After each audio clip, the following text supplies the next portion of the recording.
Where did this man get these things? What is the wisdom given to him? How are such mighty works done by his hands?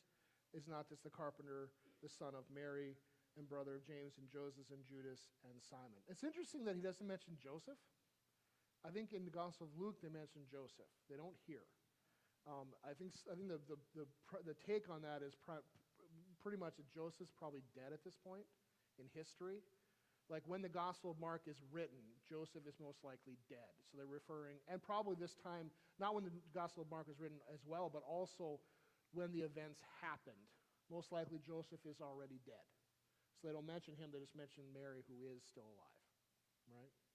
They do mention, I think because Luke, in the nature of his gospel, wanted to be a very clear and efficient description of Christ's life, we do get, I think that's where we get the mention of, isn't this Joseph's son, right? And so they get that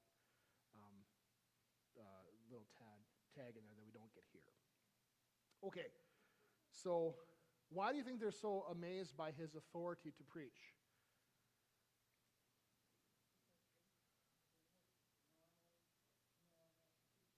Yeah. They knew him.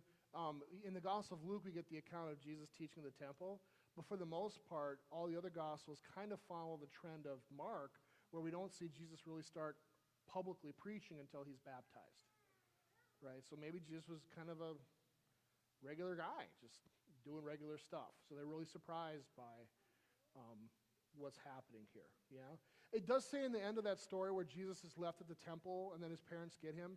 The very last tagline of that story is that Jesus obeyed his parents and did everything they wanted him to do. So it gives a sense of like Jesus became kind of a typical boy doing typical boy stuff, following his mother and his father. And you'd think if there were miraculous things happening, that one of the gospel writers would have written that down.